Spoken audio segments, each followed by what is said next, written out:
मुझे पूरा करो।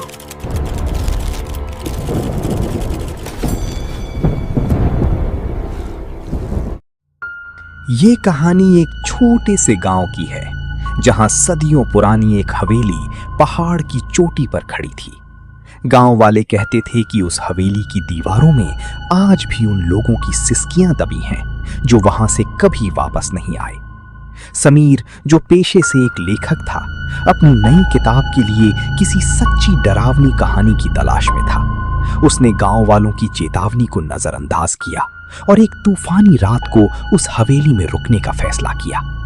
जैसे ही समीर ने हवेली के भारी लकड़ी के दरवाजे को धक्का दिया, एक अजीब सी बदबू उसके नथुनों से टकराई, जैसे कोई चीज बरसों से सड़ रही हो।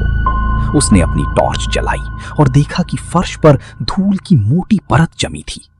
लेकिन अजीब बात यह थी कि वहां किसी और के पैरों के ताजा निशान भी मौजूद थे। वो निशान सीधे सीढ़ियों की तरफ जा रहे थे।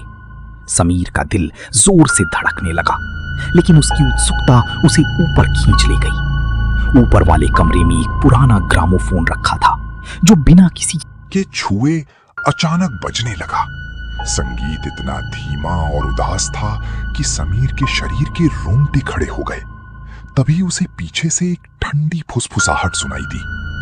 क्या तुम भी मेरी कहानी लिखने आए हो? समीर बिजली की तेजी से पलटा, पर वहां कोई नहीं था।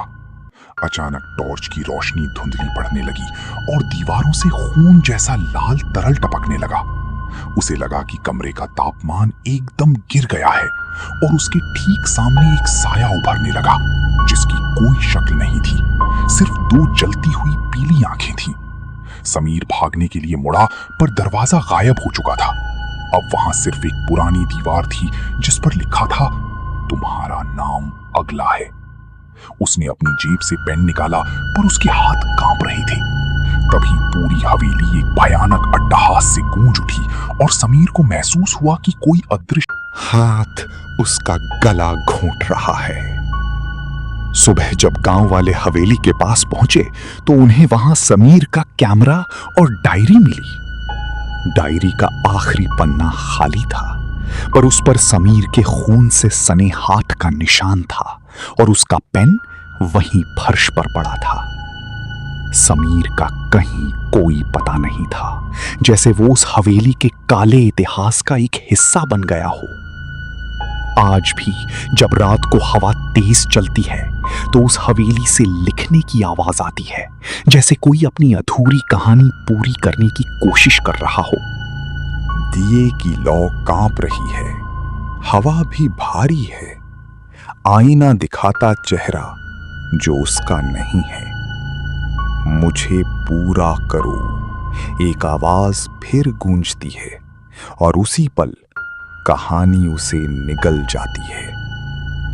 ये अधूरी दास्तां खत्म होगी जब वो खुद एक कहानी बन जाएगा। तो दोस्तों, कैसी लगी हमारी नई कहानी? अगली बार फिर मुलाकात होगी आपसे एक नई कहानी के साथ। तब तक के लिए सब्सक्राइब करके बेल आइकन दबा दें, ताकि कोई भी अपडेट मिस ना हो, और कमेंट करके जरूर बताएं कैसी लगी हमारी कहानी। अब हम आपसे विदा लेते हैं। अलविदा।